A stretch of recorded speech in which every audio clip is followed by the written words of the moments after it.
What's going on, friends? Welcome back to another video. If we don't know each other already, my name is Lauren. I am a former Texas teacher turned homeschooling mom of one, and today's video I'm going to be sharing with you our planning process, my planning process to get into the beginning of our new school year. And I wanted to bring you guys along to maybe give you some encouragement or inspiration, or just to give you some ideas of how I do things that maybe you would want to do of your own. If you end up liking this video, I would love for you to give it a thumbs up and subscribe for much more, and let's get into it. So before we get started talking about how I plan for our homeschooling, I did want to talk a little bit about homeschooling styles. And if you saw my how to start homeschooling video, then you'll know a little bit of what I'm talking about, or if you've already been homeschooling, I'm sure that you'll know as well. There is a quiz that you can take that I recently found that I thought was kind of fun. So if you don't know what your homeschool style is, or if you're just kind of getting into the groove of things, that quiz will be fun for you to take to kind of get to know your homeschooling style a little better, or maybe kind of clarify your why and kind of approach toward homeschooling. So if you are familiar, then you'll know what I'm talking about, but this may be a little foreign to you if not, so I'm gonna just kind of sum it up as we go. But I did want to share this with you just to kind of get a glimpse and kind of understand my vibe. So I like to say that I have a Charlotte Mason philosophy of education with an unschooling approach. So what that kind of means is that I believe in teaching the whole child, not just doing things that keep your brain busy, but things that will also really encourage your child to find what fits them best, different learning styles, different topics and interests that they may not have been introduced to in traditional school settings. I really like the philosophy and the groundwork of Charlotte Mason and what it's all about. So you can definitely read more on that if you don't know already. But what I mean by having an unschooling approach to things is that I want our homeschooling experience to really be geared toward my son and his needs. I'm not trying to recreate a traditional school setting in our house. And if that's what you do, that's perfectly fine. That's your choice by all means, but that's just not what I wanted to create for my son's educational experience, and that's why I'm going to be doing and showing you guys things the way that I am. So I just wanted to kind of put that out there first so you understand a little where I'm coming from, and more of a background for my inspiration for why I do the things that I do, or why I go about things in a certain way. So my aim is to have less busy work type of things because I have high expectations. So I want to create different processes and expectations that will make a bigger impact rather than having low expectations and a lot of different activities or like busy work type of things. Everything I want to have a meaningful impact on my son and his concepts as they grow and develop. So by laying a groundwork, it helps your child to know what the purpose of it is. Because let's be honest, if we don't know why we're doing something, you A, probably shouldn't do it, but B, it takes the importance away from it and you don't really care too much. So by giving something a reason, by saying, hey, we're gonna be learning about XYZ and we need to learn this because it applies to everyday life, or it's important that you know the history about something because that history is why things are the way they are today, etc., etc. So if you give them a reason, then it ties with their learning and their foundation so much deeper than it would if they're just doing it just because, or if they're doing something just to fill free time. And like I was saying, it's important to me to have things aligned to my son's needs and for his interests, because that is once again one of the huge perks of being able to homeschool your kids is creating an experience that is developed around them, that interests and speaks to them deepest and best. And that's one thing that I absolutely love to get to be able to do. Another thing that I wanted to talk about in this video is some of the changes that I've made. So this is my technically like 8th year in education, but only my 2nd year homeschooling. So I did things last year like I knew how to do them in the classroom. And while that was a great framework to work off of and kind of develop from, how I'm doing things this year has changed, and so I'm gonna be talking about some of those things with you. The first thing that comes to mind for me is that last year, the first 2 units of our learning, I created 6 weeks worth of things. Now, for some people that works well. For me, that was very overwhelming, and I would be spending probably a week trying to do all of those activities, set out all of our objectives, and create all of these different resources because I wanted it to really be developed for my son.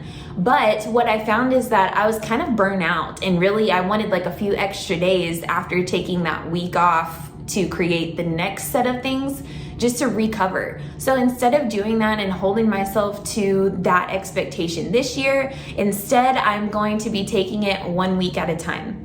Now, in one of my other videos, and I'll link it right up here, I talked about prepping for the new year and how I was gonna kind of roll myself into it, and that has been so much more beneficial, not only for my sanity, but also just to feel like I'm not really burnt out. So I did go in and develop 6 weeks worth of topics that I want to cover, but as far as digging deep into the planning, I'm only going to be doing that 1 week at a time. That is a much smaller chunk of things for me to do and to check off, and I don't feel so overwhelmed or kind of getting ahead of myself. But it will also allow for us to take our time doing the activities and the lessons or whatever it may be, and for me to really be working with my son and not trying to reach a checkpoint so that we can move on to the next thing, or feel like we can't really slow down as much as we may want to or need to. So that approach has already felt like such a deep breath from what I was doing last year. So if there is something that you need to adjust in your approach or in your planning, or if you're finding that a curriculum is not working for yourself, but especially for your children, it's okay to switch it up. You should be able to adapt and to feel like you have the freedom to do that because you are homeschooling. Now, before we really get started, I want to first share that I did a poll over on my Instagram. So if you're not following me on Instagram, go ahead and do that, because a lot of the things that I prep for in my videos, you can go and vote over there. So this can be exactly what you want to see or what you may need assistance or support with. So on my Instagram, I asked you guys if you wanted to see a short and sweet kind of overview of things, or if you want every little detail. And you guys said every little detail, so that's what I'm gonna give you. So first, let's go ahead and talk about what I'm gonna be using. I have all of my stuff set out over here so that I'm sure to show you and check off everything for myself, but to also be as prepared as possible so we can keep the ball moving. Now, I am going to be using one of my schedules that I've created, you can find on my website. I'll kind of show you here. And I've just printed off 2 weeks worth, so really a week and a half, because my son's birthday is August 31st, and this year that falls on a Tuesday. So we're gonna be starting on Wednesday, and then we'll have Thursday, Friday of this week, and then I'm gonna go ahead and roll those concepts over to the following week. So today, that's what we're going to be doing. And this particular printable is one that has the different, subjects on the top with the days on the side so that you can kind of align your whole week. And I'm going to be putting that in the front of our little folder or my binder or whatever, so that I can kind of keep track of what we've done, what we need to do next, and all of those things. And I will also link where you can find that on my site in the description below. So if that is something that you would want, it comes in a bundle of all kinds of useful templates and planning tools that will help you for your process. So I'll leave that below if you're interested. And then I also have our composition book, and I put a little divider with a paper clip because this is going to be an interactive science and social studies journal for us this year. So that way I don't have to keep up with a bunch of pages or activities and pictures and things like I did last year. So we are going to keep all of our activities and learning in here. I'm going to do science in the front, social studies in the back. That way we can split and share one journal and one thing to keep up with. Then I also have a little overview. So this is what I was talking about before. Let me get the glare off for you guys. So this is like the 6 weeks that I laid out, and it's in that other video of our back to school prep that I was talking about. So I've already laid out all of the different concepts that we'll be working on for each of those 6 weeks. And today we're going to be actually planning what activities and how all of that is going to play out. And that's what I'll be showing you next. I have a glass of water, my computer, my pens and paper clips and binder clips and all of those things here. I have all of my writing utensils if I want to switch that up, but I am going to be doing all of this in pencil. I learned my lesson with this last year as well. I love to color code everything because it just helps my brain to keep everything organized, but I do want to be able to go and mark different things on there, make notes for myself, change, switch up, and all of that jazz without having a ton of things either with whiteout over them or marked out because I did them in pen. And yes, that is something that happened to me quite a bit last year, and I was like dragging my heels because I didn't want to mark everything out. But once again, we have to be flexible, we have to adapt, and it also teaches our kids to do the same thing. If you make a plan, you don't have to stick to it if it's not really going to work out for the best benefit. So from my list of topics, I have written all of those for these specific weeks at the top of my little planning sheet. So I am going to jump in with Wednesday, Thursday, and Friday first, since that's going to be the beginning of the month and when we are kicking things off. So this will, of course, probably look different for you, but that's perfectly fine. You'll still get the idea. So at the top of each one, I have already written what we're gonna be working on, and because I'm showing you guys every little bit and piece, I am gonna share with you what those topics are. And my son is technically in first grade, so these are gonna be first grade inspired topics.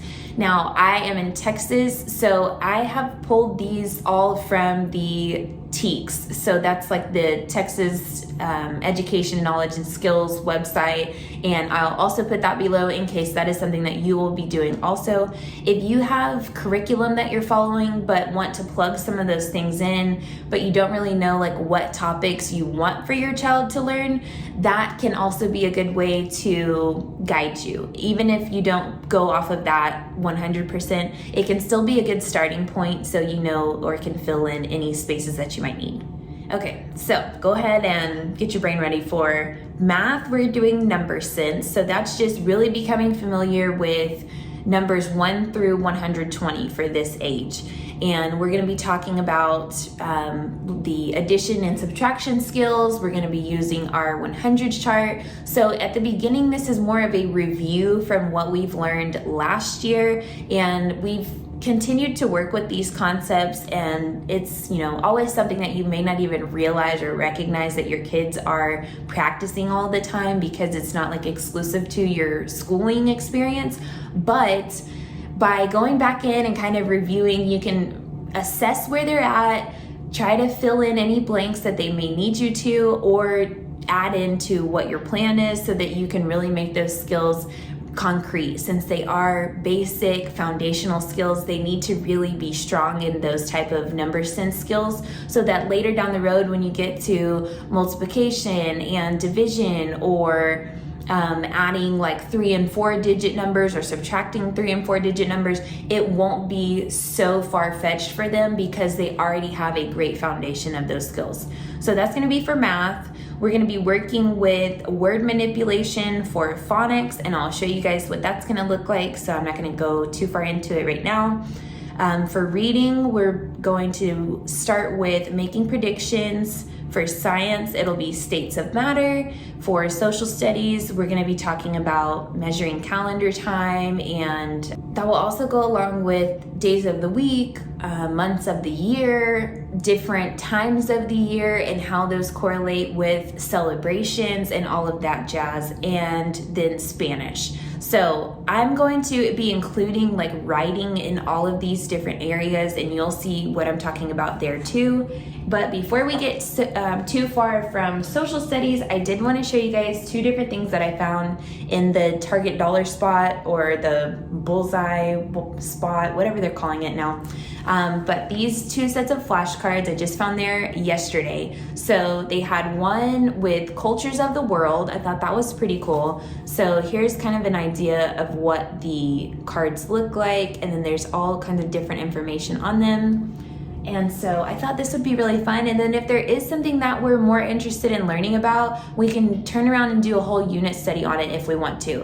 And once again, the freedom of homeschooling, you have time and the flexibility to do that. So if your kids really show an interest in something, stop and dig a little deeper. Don't be afraid to look up more resources on it. Don't feel like you have to keep moving to the next, to the next, to the next, to the next topic. You can pause and dig deeper in all the details of something before you move on to something new. And then the other one is the United States. So this one has different states information and facts and things like that on the back of each of those cards. And it says that there's 36. So I was a little confused by that, but I guess we'll find out, and I'll keep you guys posted on how we like these and what we do with them. But I do think as we do our calendar and things like that for this session, I'll ask my son probably at the end what he wants to learn about next and use those cards to give him a few choices, and then we'll tie in some topics and concepts along with whatever we choose after that.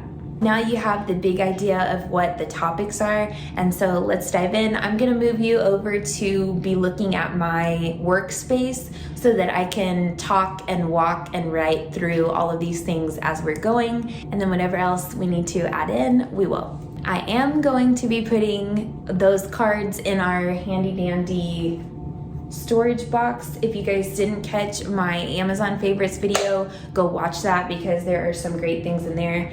Cards like this fit so perfectly in here, and for now I'm going to keep them both in the same box, I believe, so that I can keep track of them, but they'll also be something that my son can look at or play with whenever it is time for him to go and work on those activities that we have in our storage bin. So that's also something that I'll be showing you in just a second as well. This is the way that we're going to be tracking each week of our learning. So these are the stickers that I talked about being scratch off. But this is the page, and I've mapped out 36 weeks for us, and we are doing year round. So 36 weeks of 5 days of learning each, and then that is going to conclude our year. So I'm just sticking these over each of these little circles, and I will share this. I'll have the link down below. So after we complete each week, then my son will get to scratch off and see what the reward or this special thing is going to be for next week. And I did let him choose, of course, $5 was his own choice, but most of these I added in on my own, just so we can include some different things, different rewards, different prizes or outings and things like that we kind of already need to have in our schedule or in our plan. So that's what this looks like.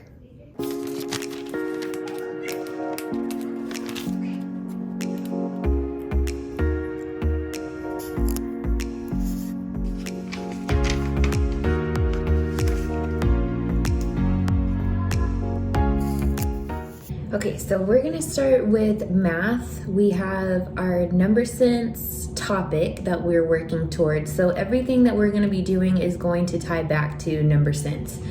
Now I made a little sheet for us to use each day. So it says number sense, we'll have a number of the day, we'll write the word form, do the tally marks, talk about base 10 and place value. And then down here at the bottom, I'm gonna put the number in a random spot and then have my son fill in the numbers that either come before or after that number. So this will be great practice and a review. So this whole week, those first 3 days, we're really just gonna be focusing on that and use it as a review.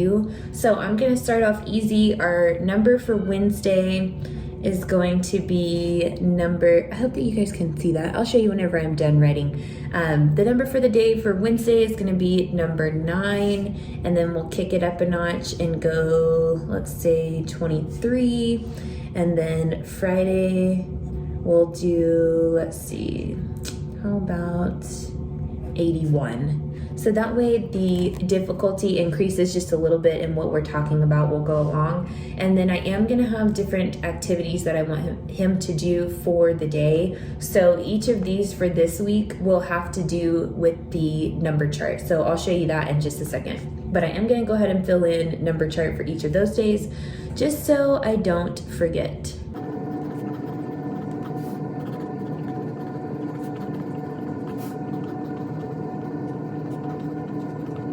Okay, so this interactive number chart I did talk about in the Amazon must-haves or my favorites video recently, and this is a great way to not only practice number sense, but to also have an interactive or hands-on activity for your kids to do.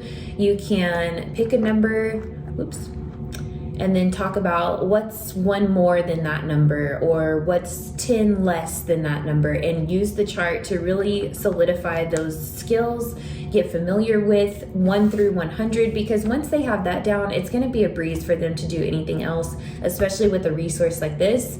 This specific one, I will leave all this stuff below so that you can go find them if that's something that you want to have as well. This one came with a paper chart too, so if you're just starting off or your kids are just starting off, they can use that paper chart to fill these in and to get familiar that way. If they're a little more advanced, then this will be a good tool for them to use while they figure out different number problems, or just to really use as a resource for them to go back to help themselves and really get familiar with their numbers that way. So we're going to be doing different activities based on the number that we chose. So like for instance, Wednesday will be number 9. So what we'll probably do is find number 9, okay? Let's move it out of the way. What is 10 more? So then 19. What is 30 more? So then he'll be counting by tens. 10, 20, 30, 39. How could I have found that another way? So then you can say 9 plus 30. And then that way they're really getting into those concepts that they learned before, but practicing them and really tying them in so that you can once again assess where they're at, see what you may need to fill in again, but to really practice and continue getting used to using these resources and the skills that they've already become familiar with and are really concrete before moving on to something else. So for Wednesday, we'll really just work with like more or less with 1s and 10s, and then Thursday and Friday will get a little bit more complicated.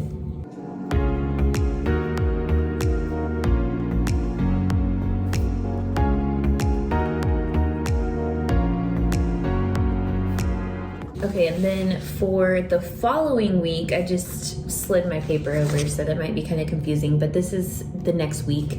I'm just going to do the same thing, pick some numbers, make it pretty random, but also increase the difficulty, and then we're going to bump it all the way up to 120. And in this week, I am going to talk more about place value and really dive a little deeper into reviewing place value. So I'm gonna pick a number for each of these days, add in our number chart practice, and then also decide what concepts we're really gonna review that have to do with number sense.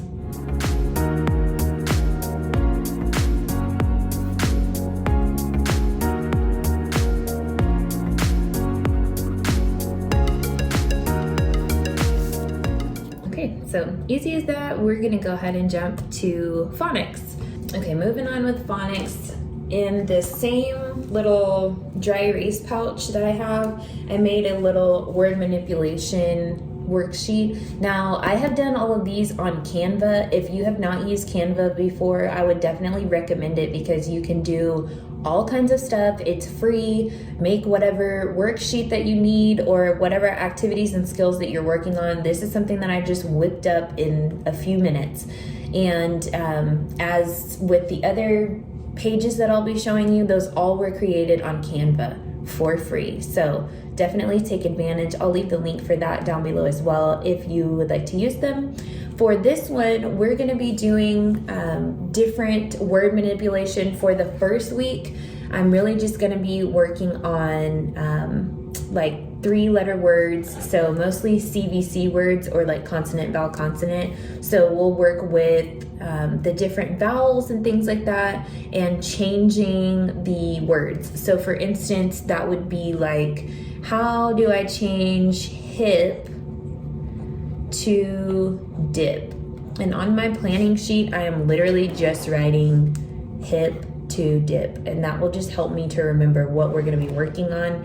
And then I'm going to have my son just write on here with a dry erase marker and first spell hip, and then we'll cover it up with a sticky note or something. So let me show you what that's going to look like this. And then we'll cover it up and talk about how can I change hip to dip. And then you can either write on here or write on the page, and we'll add a D, and then it will become dip. So once again, this first week is going to be completely review, easy stuff. So I'm just going to pick different words for us to work on, different concepts, and then we'll move to things that are a little more difficult, and I'll talk about those next.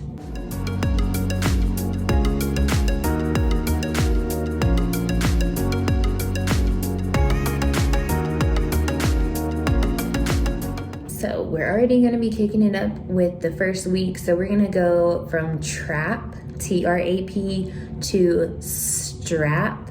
So that's already blending consonants. It's a little more difficult. So I'm going to keep that trend and do the same. Really my focus for the first week is just going to be the initial sounds. So the sounds that come at the beginning.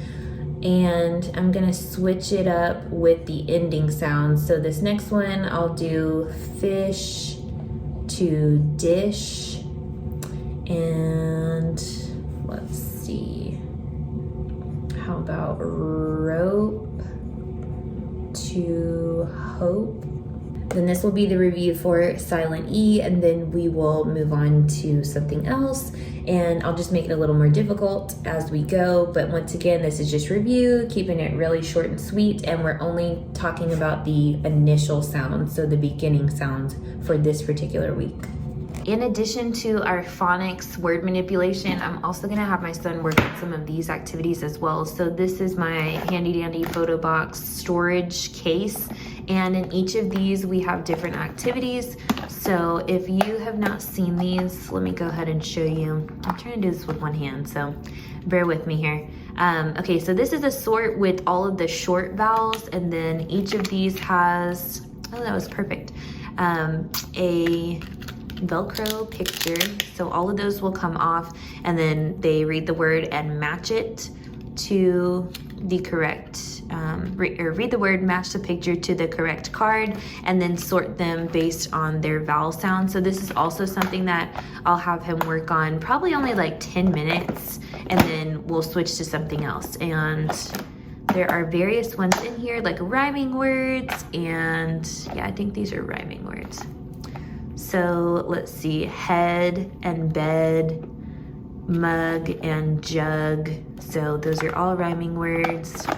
And this one's like building different words with the Legos. This is stamps, and this is great for sight words in kinetic sand. Kinetic sand does not dry out, so if you don't have any of that, go and get some. No matter how long your kids leave it out, it will not dry out. And then this one too. So this is a great one to move on to. This has different letter tiles in there. This came like with a magnetic board, and then I just added a laminated sheet and a dry erase marker that has the eraser on it, so that they can build words. Even if it's a silly word, that's still a great way to help them with their writing skills and with their beginning reading, like decoding skills as well. So those are just a few different ideas, but this is how we will add on to our phonics instruction and kind of continue to review and build those skills. The next topic I'm going to be planning for is reading, and the topic or the concept that we're working toward is about making predictions. So for this particular concept, I ended up creating a few of my own. worksheets and activities and things like that. So I'm going to show you a few of those, but I first wanted to talk about if you also need some ready-made resources. Teachers Pay Teachers is a great way to go and grab some stuff that's been already developed. That way you won't have to make anything of your own. There are a lot of free or very low cost resources on Teachers Pay Teachers. You just make an account and then you can shop on there.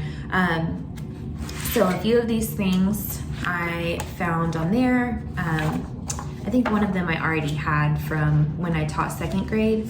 So what did I do with it?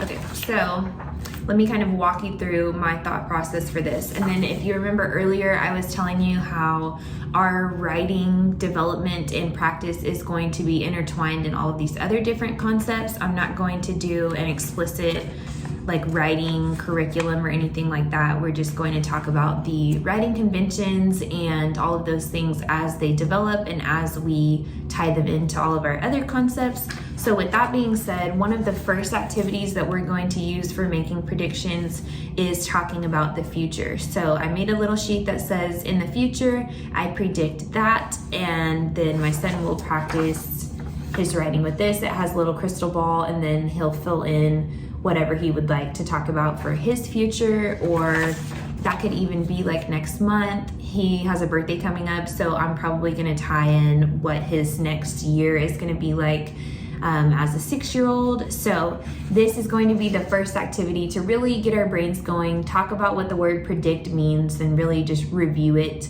and then we'll move on from there. So as far as that goes, that'll be for like day 1, and I'll probably have him work on this for Wednesday and Thursday, that first week that we are back in school. And then we'll move on to something a little more, I guess, thought-provoking, and that has to do with reading. So I have found on Teachers Pay Teachers an activity that goes with the book Owen. So it's talking about before the reading, during the reading, and after the reading, and then there are all different questions that pertain to the story, and we're gonna watch it on YouTube. I love watching stories on YouTube because I can be doing something else at the same time, which usually happens because I am so ADD. I cannot just sit and watch something. I have to be doing something while I'm listening. So as he's listening and watching that, we can not only like pause it and go back if we want to or need to, but also pause it, answer these questions, work on the answers and writing the answers out, and we'll once again work on those writing conventions there as well, and then continue with the story. So I'm going to go ahead and account for 2 days to do this. So that leaves like 1 day for the making predictions, and then we'll finish up like the following day, and then we will use Thursday and Friday of that first week to read and complete this page about Owen. So that is the plan for now, and I'm gonna fill that in on my chart. But first I wanna talk about what's gonna come after that. So another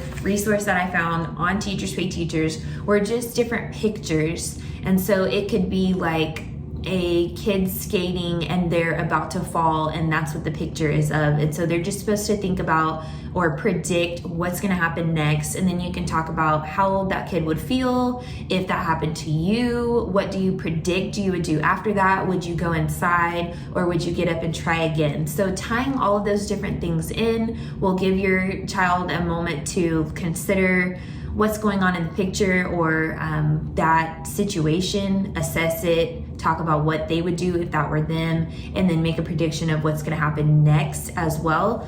And so I just made a little sheet that goes with that. So I just picked a couple different pictures, and we'll probably do one each day. Once again, work on our writing conventions. He'll draw a picture, and then that will complete our activity for predictions. And then as that pertains to reading, that's going to be about it.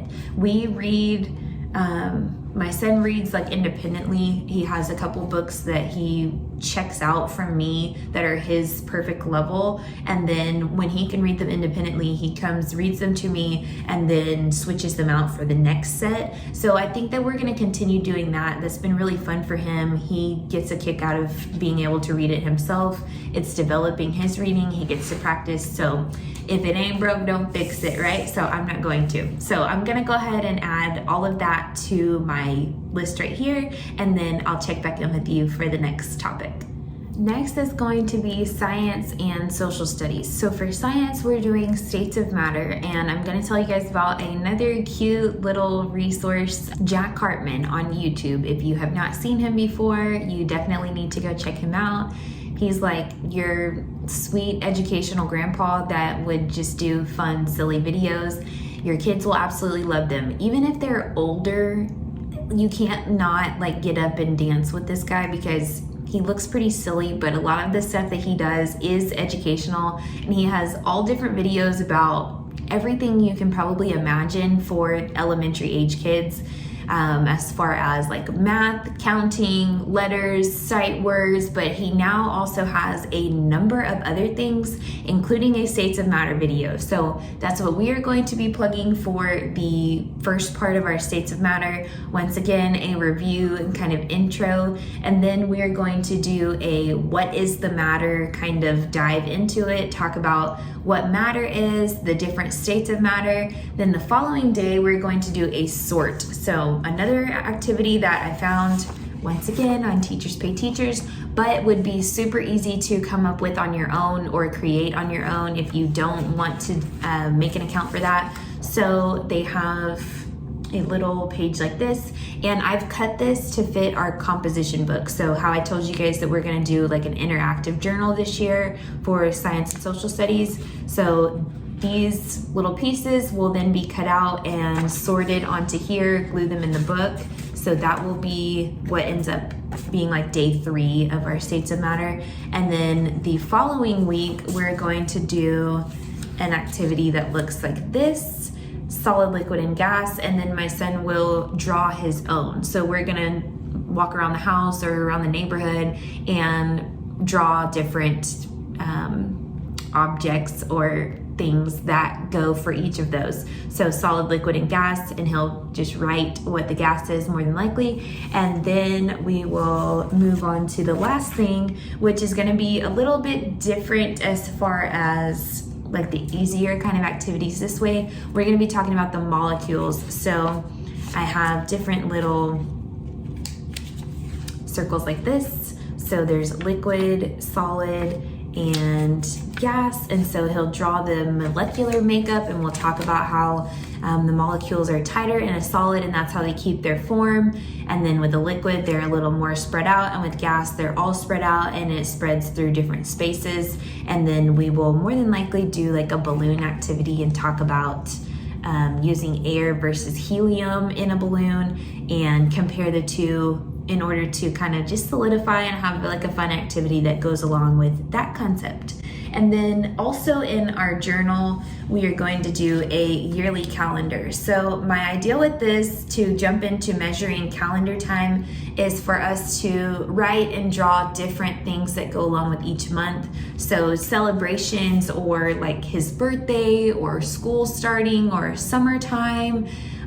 We'll add in different things that go with the seasons as well. So this will be something really fun to have at the beginning of his journal, so that we can use this as our calendar to kind of talk about different upcoming events or how the weather's going to change and all of those things. So this will be our first part of measuring time and talking about a calendar. And then these are 2 more easy things that I made on Canva. So this first one is going to be like a sort. So I'm going to cut this part out, and this will be like day, I guess like probably day 4, because I'm expecting for it to take us a little bit of time to complete our yearly calendar, because I don't want this to be something that he just like scribbles through and is done. I want us to take our time. So we'll probably do like 4 months each day. So that first little week that we're going to start with, and then the second week we'll jump in with this. So this is going to be like a match.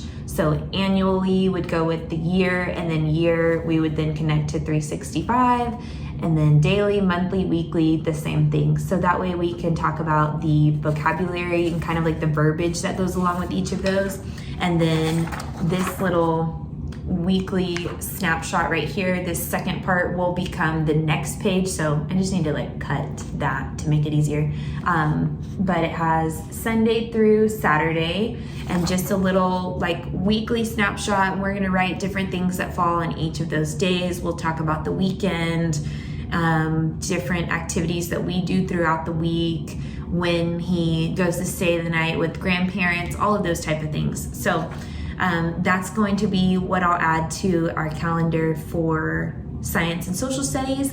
And then I'll show you one more activity as well as our Spanish, and then we'll be done. So let me check back in with you when I get done with that. So I told you I had one more homemade activity. This is gonna be for the second week. So I just made a few different sentences that go along with my pet Spot. So this is just to help us really solidify those writing conventions, starting with a capital letter, finger space between each word, recognizing when to use a capital letter within the sentence, and using punctuation at the end. So we're going to be doing this one day at a time. This is inspired by Sentence a Day. This is something that Sentence a Day is something I used in my kindergarten class.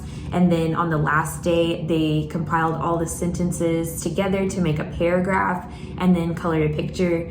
I don't really know if we'll do that or not, but to be able to proofread and then write the sentence completely is something that I think will really help my son with his writing, because that's not something that I really hammered too much last year. So this year I'm gonna be expecting just a little bit more from him. And like I was saying, when you set those higher expectations and do less work, it makes them want to attain better and better instead of doing it a billion times at like 10%. I would rather him do it a few times at 100%. So that is my goal with that.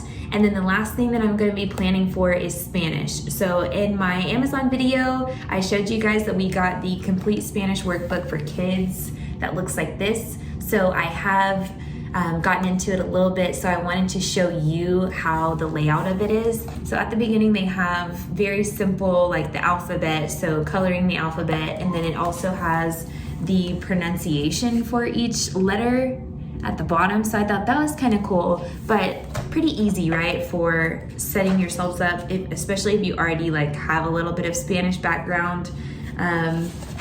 So we are going to do one page at a time, but add in like our own little activities. So we're gonna do A and B the first day, and then you see they give you examples of each of the letters. So we're going to use those words to compile like a word wall so that we can go back and practice and all of those things. So A and B will be the first day, and then C and D will be the second day. And then the last day, since our first week is only gonna be 3 days, the last day we'll start our word wall so that we can use these words to add on there. And so I'm also gonna have him do that probably in a journal or a composition book like I showed that we'll be doing for the science and social studies.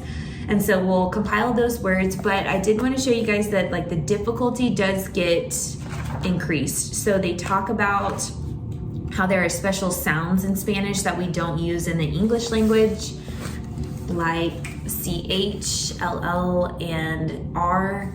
And so they give you some examples over here, like what you would use in chocolate or chocolate, and then chaqueta. And then they also talk about llave. And so it gives you the pronunciation, which I really love down here. That way there's no guessing, you're not teaching your kids the wrong thing. And this is fun if you don't already know Spanish, or if you know a little bit of Spanish but want to increase your own skills. This will be a great way to do it along with your kids. And I've found that it's so much more fun to really like dive in and learn with them, because then you can not only set the example, but you're also acquiring a skill yourselves. And so there's like letter matches in here to the different pictures. And then it does have some number practice too. So I thought this was really awesome. So I'm looking forward to using this workbook, and like I said, this is going to be something that we just develop day by day. I'm not going to force myself to come up with like a whole lesson or anything. I'm going to use this as my guide and then build from there.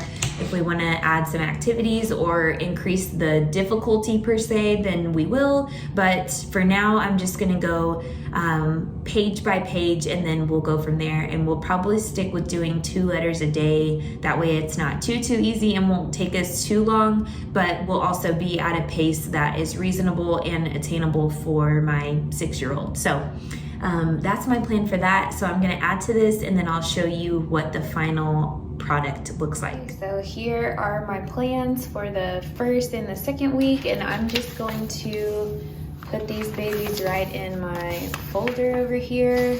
I have all of my resources on the other side and the activities that we'll be doing, so that's gonna live in this little folder. I have my page with the little writable activities that we're gonna be using for review, as well as the Spanish workbook. So all this stuff is just gonna live over here on our desk for now, and that's gonna be it. I hope that you will give this video a thumbs up if you enjoyed it, and subscribe so you don't miss another one. Thank you again for being here, and I will see you in the next one.